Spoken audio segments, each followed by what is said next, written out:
transformation. One is translation, another one is rotation. So translation depend on the distance. So you have to calculate the measure the distance of x, distance of y, distance of z. Okay. So in second one, that is rotational, depend on the what? Depend on the theta with the main axis. So you need to define the cos theta, sin theta value using the Pythagoras. So in third one, we are combining the total translation and the rotation.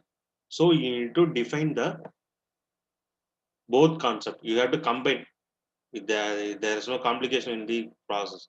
You just combine and you just multiply with the original data with the position. That's all. You'll get the answer. Okay, this is the homogeneous transformation of the forward and sorry homogeneous transformation of the robot. Okay, thank you. We will see in the next class.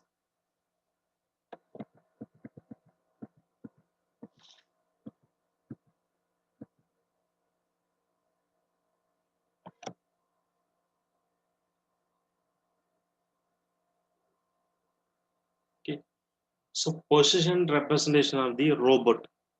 Okay, this is the forward kinematics.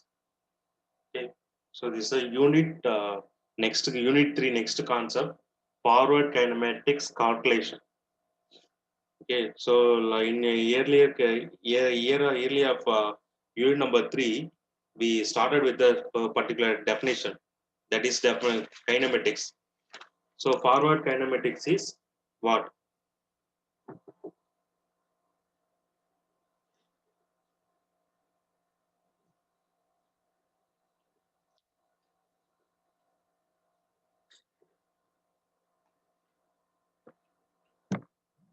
We are going to calculate the position of the robot end effector with the use of the input theta.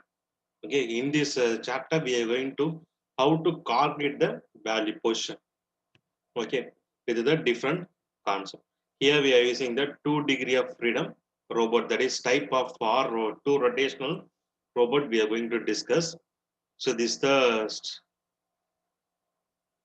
setup for the position representation concept, that is L1 first link, L2 second link, and the final end effector.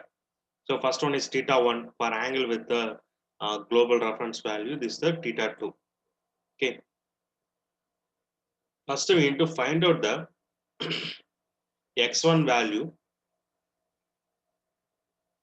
So x1 value, so x1 value depend on the L1 and cos theta 1, because so we're using the Pythagoras theorem. If you take this is as the some Pythagoras value, means you can get the value like this: x1 is equal to L1 cos theta 1. Okay, if we define with the y, okay, we are considering with the x like that we can take. If you define with the y, means you have to calculate like this: L1 sin theta 1 using the Pythagoras theorem. Then x2 you will get the cos theta of same value with the theta 1 and theta 2, that is q1 and q2.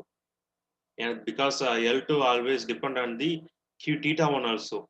Okay, so only we are putting theta 1 plus theta 2. Same as y2 is equal to L2 sin theta 1 plus theta 2. Okay, then final P of x will be what? So that is multiplication of L1 cos theta 1 plus L2 cos theta 2. So same as Py is equal to L1 sin theta 1 plus L2 sin theta plus and theta 2. This is the simple concept of representation. Calculate the position of the robot using the theta values. Same as we are using the 3 variable. So reverse concept, that is reverse kinematics, that are inverse kinematics, we are using this one. Okay, so here reverse concept means we have a different kind of ways of using theta values, because here they gave the x and y value. We need to calculate the theta value. Okay, what is theta 1, what is theta 2, like that. So here in this diagram they gave the x and y value. You need to get the value. So what is the theta 2, what is the theta 1 with the different concept. Okay, finally you can get the values. same as forward kinematics of a 3 RR robot. That is example on the here they gave the triple R robot. That is they are using the theta 1, theta 2, and theta 3. Then XY third coordinate will be they are using the 5. That is theta 1 plus theta 2 and theta 3. Like that they are using. For simplification purpose, they are using the 5. This is another concept, a three-dimensional concept.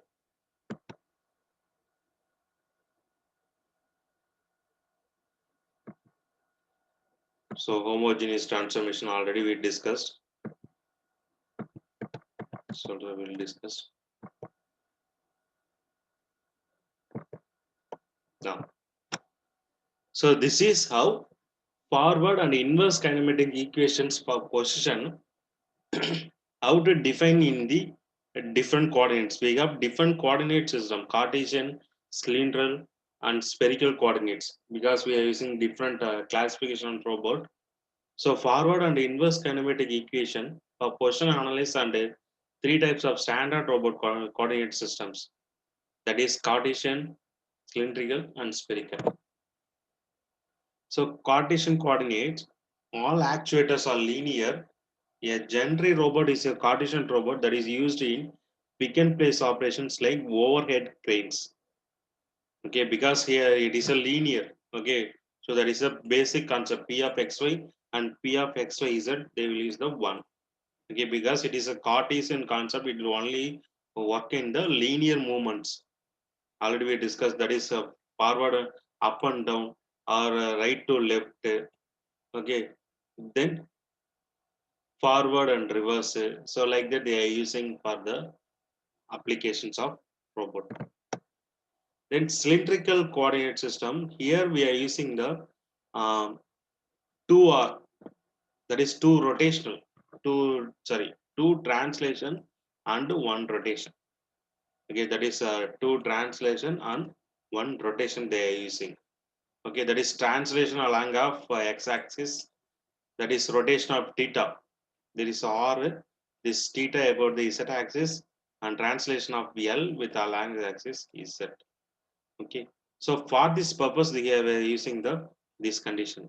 Same previous we are using some values. So like that here they are multiply with the some values.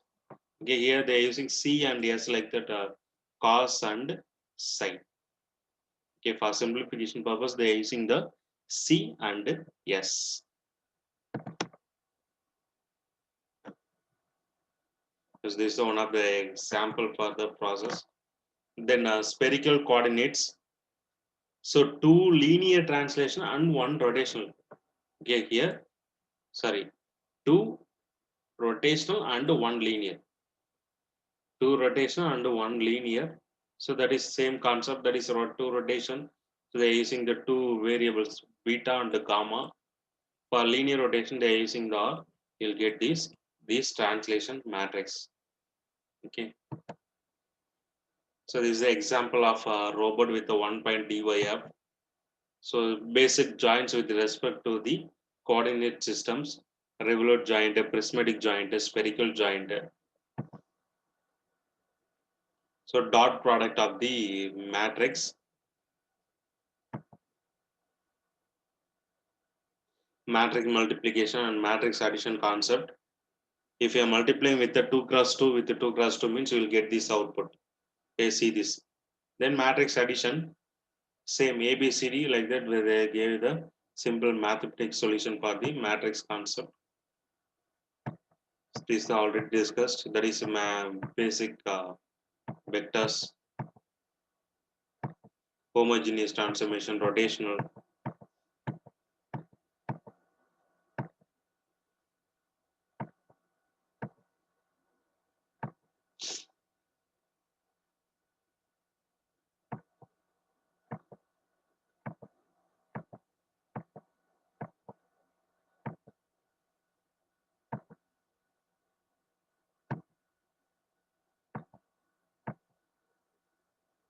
This is the inverse kinematics model to define the reverse value. So in this previous slide, we seen about the inverse kinematics and algebraic sums. Okay, like that we discussed.